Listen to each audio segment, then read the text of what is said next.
back to New Rockstars. I'm Jessica Clemons, and even though What If is a show of different universes, different timelines, and different realities, they reveal so many timeline implications for our MCU universe in 616. The heroes in What If make decisions that branch off in a different direction from the sacred timeline, delivering different outcomes. But before those sliding door moments happen, we are treated to some interesting timeline implications that happen prior to their stories popping off. Remember that Marvel considers the What If stories to be canon, even if they take place in a different universe. In this video, I'm going to point out some of those facts that are likely true in the sacred 616 timeline, like confirming Frigga wasn't Hela's mother, so who the hell was? Or the fact that Tony and Bruce created a Hulk serum before the Age of Ultron, or that Odin knew all about the 10 rings. And by the end of this video, I'll even point out something huge that ties this series to one of Marvel's most successful properties and possibly has even bigger implications for the upcoming Secret Wars. And if you have not had a chance already, be sure to check out the breakdowns of each and every episode of What If Season 2 on the New Rockstars channel. Eric Voss and I and a full village team comb through each and every animated bit of the episodes to point out the details you might have missed and explain how these What If stories connect to the larger MCU. And one more thing, please support our channel further by checking out nerdriot.shop, where you can grab some What If inspired merch, including our Sakaar cart and the Queen of Chaos shirt featuring the medieval Scarlet Witch. It's a great way to support the channel and get yourself a perfect gift you didn't get over the holidays. Check out all the awesome options at nerdriot.shop. I don't know if this shirt's still here, but this one's my favorite. All right, let's get into it. While these episodes of What If present alternate realities and timelines to the MCU's sacred 616 timeline, there are events in these episodes before those fateful What If moments that provide insight and knowledge into the MCU's sacred timeline that we did not know before. Starting in episode 1, What If Nebula joined the Nova Corps, we learn that Xandar has a world mind. In the comics, the Xandarian world mind is basically like the supercomputer of all supercomputers and holds all the knowledge of the Nova Force, Xandar, and everything in and around it. The Nova Corps was initially created to protect Xandar and the Xandarian world mind no matter what. So this clearly is our mainframe in the first episode of What If, which further proposes that there was a world mind on Xandar in our 616 universe we just didn't know about. The Nova Corps wasn't powered by the world mind in the MCU, and we never saw the Xandarian world mind at play. But we know in the MCU, just because we haven't seen it doesn't mean it's not there. But knowing the Xandarian world mind existed in the comics and existed in a timeline of What If, it's likely a version of the world mind or the mainframe or whatever we want to call it exists in our universe as well. Like I said earlier, What If works like the branching of timelines. Even Uatu mentions, in your universe this happened, but a turn for the worse happened here for our hero. So he's already alluding to our paths starting identical, they just kind of strayed at one point. And if the Kree had the supreme intelligence, we're already like halfway there in the MCU. It's possible we see some sort of events from the Marvels that happens to Xandar after Thanos destroyed the planet, like they'll lose everything.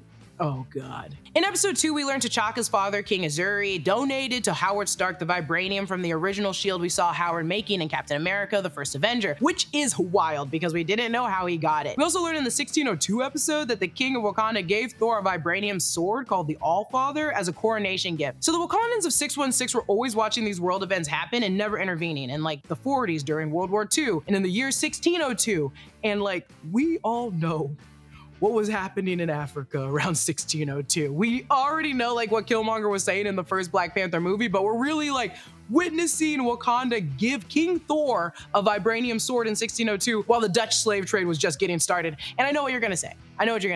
It's like, Jessica, technically the slaves were here and Wakanda was here. And you're acting like Wakanda wasn't so advanced they couldn't just peek out of their shield and be like, oh, our brothers are being taken away. They clearly didn't help you guys. They didn't want to. And I guess during the events of World War II, Wakanda saw what was going on, and rather than intervene, they figured giving Howard Stark a little vibranium would just fix things right up. Yeah. I got love for my people, but Wakanda was very shady at first. Now, that's not news to us. We know the history of Wakanda. They only intervene when they're being affected, but it's clear that before we really knew Wakanda, they were sharing samples of vibranium with a lot of people, which in every possible way will bite them in the ass in the future. We saw what Morse people can do with like similar resources. We know there are pieces of it in our equipment and people searching the oceans for it, but there are also people who simply already own it thanks to a gift from a hidden kingdom that created shields or other weapons from it. God, Wakanda. In episode 3 of What If, Happy Hogan Saved Christmas, Darcy worked as an intern for Stark Industries and knew Happy Hogan. We also learned that Tony Stark and Bruce Banner created a semi-valuable Hulk anti-serum as far back as December 2014. So that's like right after the events of Captain America Winter Soldier, Project Insight, and Iron Man 3, and a few months before the Age of Ultron. Tony making this serum is still plausible and expected in 616, as Tony built Bruce a lab in Mexico where Banner worked on himself integrating the Hulk Banner identities, In the first Avengers movie, Tony was so interested in the mechanics of Hulk, telling him it was even like a blessing that he had this curse. So it's not surprising as a friend and as like a colleague, he was trying to solve Hulk's anger issues and also being the nosy genius that he is. Tony's been messing around with Banner's blood, seeing if he can make him the Hulk without the anger management issues. Was he successful? It's a process. Darcy meeting Happy at her internship for Tony Stark is also weird, but also let's go down Darcy's timeline really quick. First, a student in poli-sci, to Eric's intern and assistant to Jane Foster in 2011. During this time, S.H.I.E.L.D. showed up and started commandeering all of Jane's research because Thor was seen as a threat then. Later, Nick Fury then gets Eric involved with the Tesseract. Later, in Thor Dark World, Jane and Darcy fight about S.H.I.E.L.D. crawling up their ass again as they normally do. Then Darcy returned to her school to graduate with her doctorate in astrophysics in 2013. Around this time, Darcy could have been an intern for Tony Stark, as she's a jack of all trades and has been fluctuating in the MCU between an intern and having an intern, then cooperating with S.H.I.E.L.D., then working for SOAR during the Hex View in 2023. Additionally, the second Iron Legion suit we see in this episode of What If were made in 2015, and Justin Hammer was sent to prison around spring of 2010. So Darcy, after college, working for Tony isn't that crazy, as she went off our radar between 2013 and 2023. So let's assume Darcy interning for Stark and working under Happy Hogan is canon in 616. We've all had that bad habit, biting your fingernails, drumming your fingers, wringing your hands. You get the idea. Idle hands are the devil's playground and all that. Start your new year off right by trying the good habit with Fume. Fume was made to help replace your bad habits with good ones, and you can enjoy guilt-free. It's an innovative, award-winning device with no electronics, no vapor, and no harmful chemicals. Ooh, that's actually good for me.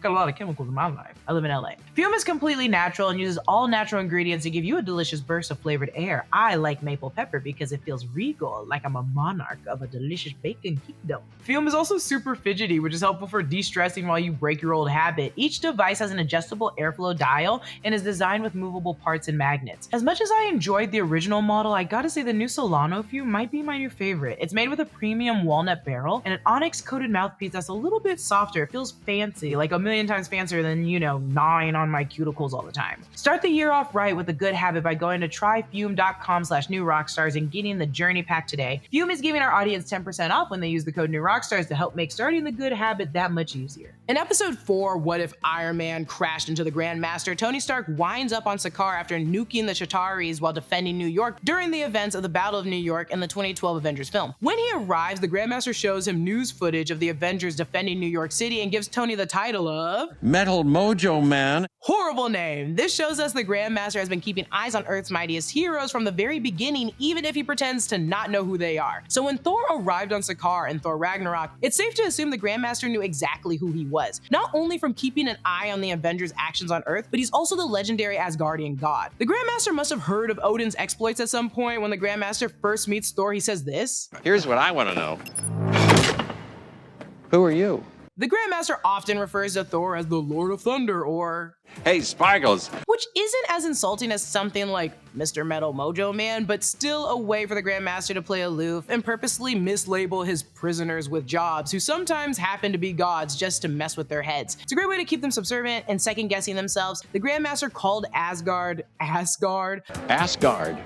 The man knows what he's doing. He's heard of Asgard. We've all heard of Asgard. It's not Asgard. In episode 5, What If Captain Carter fought the Hydra Stomper, we rehash some of the events of Captain America Winter Soldier, with Captain Carter having a close relationship with Natasha Romanoff. This is the universe where Peggy is now the leader of the Avengers. And picking up from the post-credit tease in season 1 of What If, Peggy is now trying to track down her Steve, who she learns is still alive inside the Hydra Stomper armor, much like Steve learned Bucky was still alive in the MCU. But through the events of this episode, we learn from Steve that the Soviet Union had constructed fake American cities to train KGB spies, and then the Red Room took those cities over after the Soviet Union fell. The one we see in this episode is in Sokovia, which was likely under the control of the Soviet Union at some point. This fact is probably also true in the MCU sacred timeline, and it's likely that the Winter Soldier, Red Guardian, Yelena, Melina, and even Black Widow herself were trained in one of these cities, along with plenty of other widows. The test city we visit in this episode even has a slight resemblance to Mount Vernon, Ohio, where the Red Guardian and Melina were stationed with Natasha and Yelena at the beginning of the Black Widow film. Maybe we'll see one of these cities again in the live action. Maybe that's where Taskmaster is currently hiding out with the other cured widows until Val shows up to recruit her for the Thunderbolts, and she goes, I don't know where I am. Where's my father that put a chip in my neck?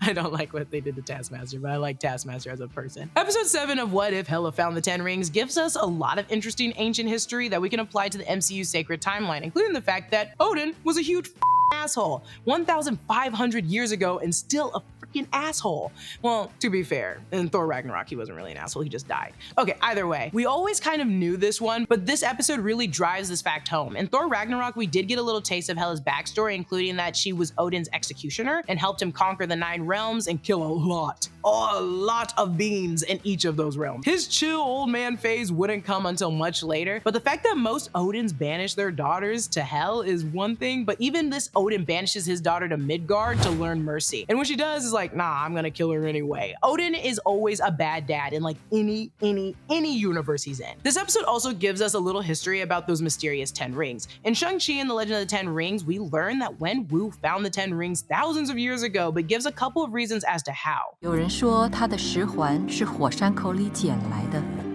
还有人说是墓穴里盗来的。 However, here, the Watcher makes it clear that they came from off-planet, saying this. Like the 10 rings that fueled his power, Shu Wenwu knew all too well. The most powerful forces on Earth often come from beyond.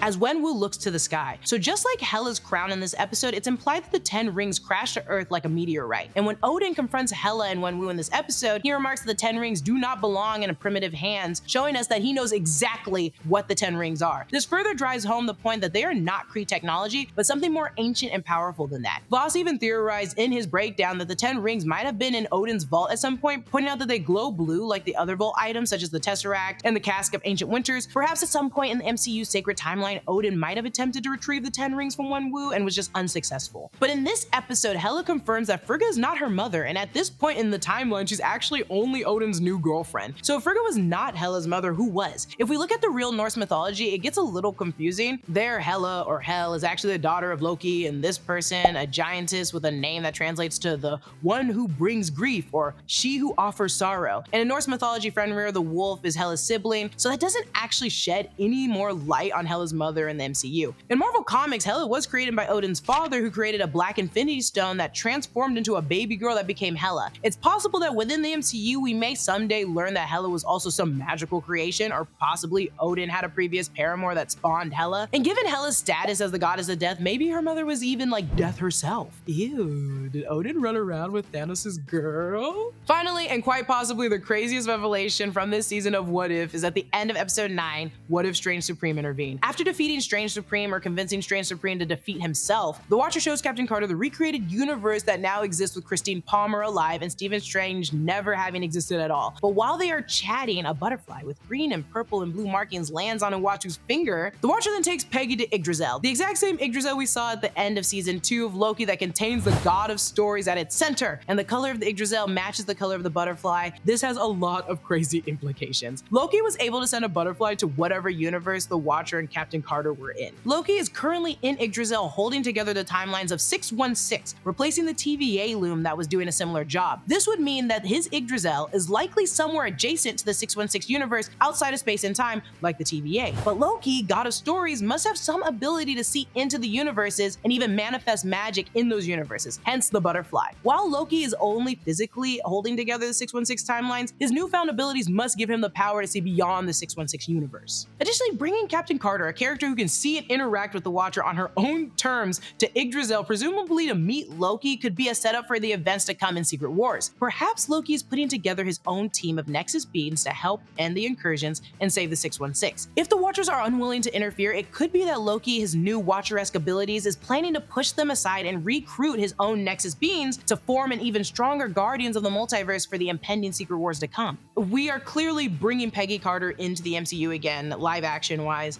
and I don't hate this idea. I actually love the idea that they're just like, oh, she's so strong, let's put her in. Let's throw her in. Loki's got it. Loki's making a team. Peggy Carter's gonna lead it. Ooh, my mind is melting. And that's it for me today. Be sure to check out our full What If breakdowns if you haven't already, and please support our growing network by checking out our merch options at nerdriot.shop. Follow me at Lulu_Clemons. Follow New Rockstars on all social platforms, and consider subscribing to The Break Room as we get ready to talk about some Echo next week.